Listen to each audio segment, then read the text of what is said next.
Alors, aujourd'hui, on va parler d'exercices obligatoires en musculation, les exercices incontournables, et est-ce que c'est possible de les modifier, de les adapter. Les exercices obligatoires en musculation, si je vous dis de me donner des noms d'exercices obligatoires, vous allez penser au squat, vous allez penser au soulevé de terre, vous allez penser au développé couché, et peut-être aux tractions. D'accord? Donc le squat, sous ses formes strictes, le squat, la barre derrière, le soulevé de terre, donc on va chercher à décoller une barre, donc avec halter ou avec élastique. Moi je travaille beaucoup avec élastique, hein, c'est pareil, enfin voilà, ça va être plus ou moins pareil, mais vous allez comprendre le truc. Donc avec la barre, le développé couché par exemple avec la barre, d'accord, on est avec la barre, les tractions, ici de monter, ok. Et il y a plusieurs problèmes qui s'amènent à ça. Donc déjà les tractions, le premier problème ça va être la force. On peut trouver des adaptations, on met un élastique et on soulage avec l'élastique. Mais l'autre problème qu'il y a, c'est plutôt l'anatomie. L'anatomie générale, par exemple, les tractions, tenir la barre comme ça, pas tout le monde va être à l'aise pour ce mouvement-là. Et surtout, le développé couché, c'est encore pire. Développé couché, on est vraiment verrouillé. Enfin, encore pire, je sais pas, c'est encore pire, mais ça va être à peu près pareil en tout cas. C'est le développé couché, on est verrouillé dans l'angle des mains, d'accord. Souvent, naturellement, si je vous demande de faire ce mouvement-là, ici, rien que ce mouvement-là, comme ça, sans réfléchir, vous allez voir que si vous filmez, vous allez avoir tendance à tourner un petit peu les mains. Bon, les mains ne vont pas rester comme s'ils avaient une barre, ils vont avoir tendance à tourner un petit peu.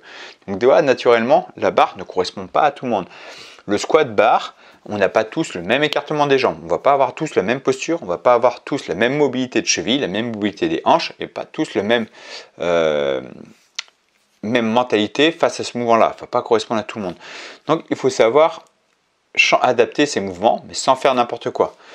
Par exemple, pour le squat, on ne le remplace pas par un leg extension ou un leg curl, d'accord, par des mouvements isolés. Non, c'est pas ça. On va essayer de comprendre les patterns de mouvement, c'est-à-dire la gestuelle du mouvement. C'est-à-dire le squat, c'est une flexion de jambe, flexion, extension de jambe, d'accord. On fait une flexion du corps, on va se baisser pour se redresser plutôt, d'accord. C'est un accroupissement. Le squat, c'est un accroupissement.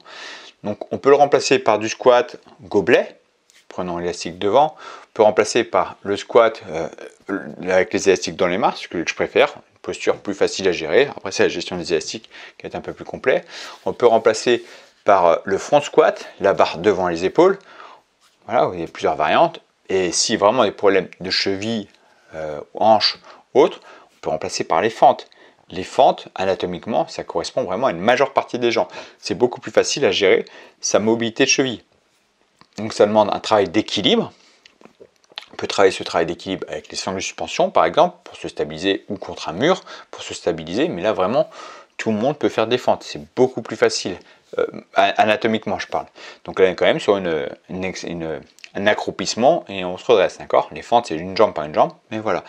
Les tractions, vous pouvez faire avec élastique ou une poulie, les poignets, et vous tirez les coudes vers vous.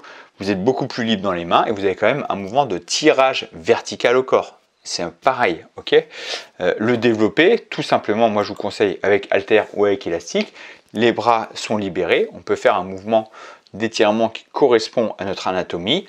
Les mains vont tourner, les poignets vont tourner, ce qui correspond à notre anatomie pour mieux ressentir le mouvement, d'accord.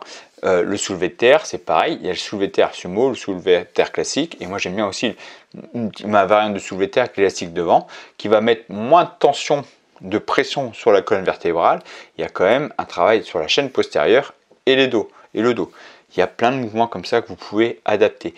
Ce qu'il y a, ne forcez pas à faire absolument un mouvement qui ne vous correspond pas. Essayez d'adapter le mouvement avec une logique dans ce mouvement, un pattern de mouvement qui correspond. Ne remplacez pas un mouvement de poussée par un mouvement de tirage. On n'est pas du tout sur le même mouvement, d'accord.